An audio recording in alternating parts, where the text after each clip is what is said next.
When we were hunters and gatherers, everything seemed to go pretty well, according to you. For almost 99% of our history, we lived as hunter-gatherers in relatively small communities. And that is where our brains, particularly our neocortexes, evolved. And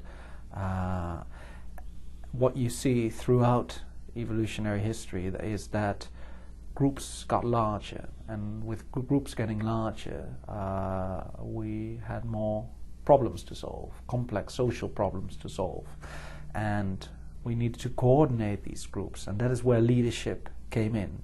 Now, at some point in time, became very advantageous for our ancestors to lead a sedentary life, to move into these communities, villages, and there was pressure on creating bigger and bigger societies.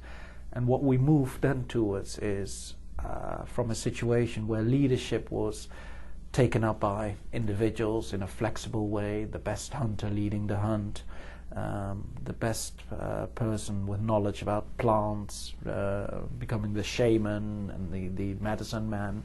What we suddenly were faced with, and that is really very recently in human evolutionary history, something going back 10, 30,000 years ago, is we needed somebody to represent our larger community to the outside world, because there were other groups out there who were suddenly competing with us. And also we needed individuals to redistribute food resources, for example. And so we needed designated individuals to lead.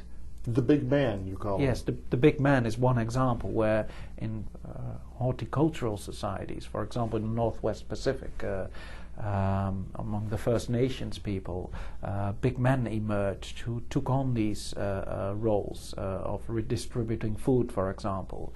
And they were literally big men. They were physically strong individuals, presumably also because of the advantages of a big physical leader in terms of intergroup competition and conflict, warfare perhaps.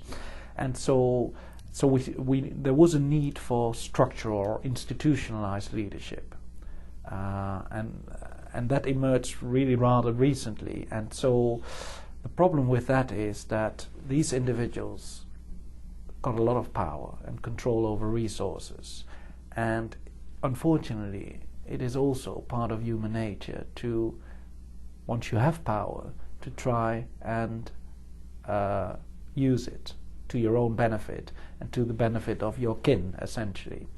And so that is when the problem started to emerge. On the one hand, a drive towards creating bigger and bigger societies, which we're still doing today. And with that, the need for these structural leadership, chiefs in the old days, big men, but now CEOs and presidents. And then that created a new problem, and that is how to control these individuals, how to make sure that these individuals, although it is in their nature to abuse their power position, how do you keep them, how do you keep the checks and balances? And then you talk about a sort of a modern era in leadership politics, where you say, well, this arms race between leaders and followers is sometimes advantaging the leaders in certain areas, in certain parts of the world, in certain times, and at other times it's favoring the followers. But there is this constant struggle, and there's many modern examples of that, what you face in your own country with the politics in Canada, but also what is going on in the Arab world. You see this constant struggle between followers who don't want to be dominated. They need their leaders, but they don't want to be dominated.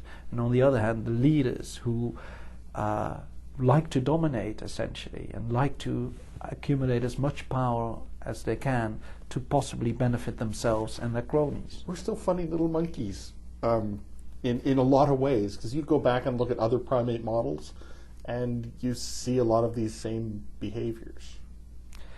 Yes, so, I mean, one of the things that you have to consider when you're looking at other species is, first of all, who are we genetically most close to, and that's chimpanzees, bonobos, gorillas, etc. So that's one way of looking at our evolutionary history with regard to leadership. Is well, are there any sort of similarities with chimpanzees and gorillas? And then you see, well, in some ways we are unique as humans because we have this history of egalitarian hunter-gatherer societies, which none of the other primates have.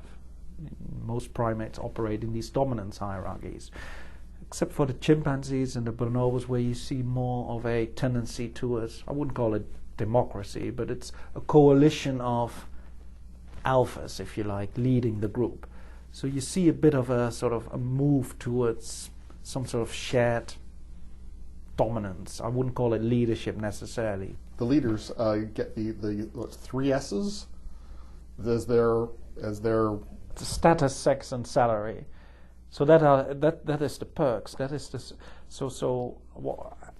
what we argue is that at some point we needed, when we started living in these increasingly large communities and groups, we needed to coordinate these groups. So we pushed forward these individuals to take on these coordination roles. But these individuals were not crazy. They wouldn't do it for nothing.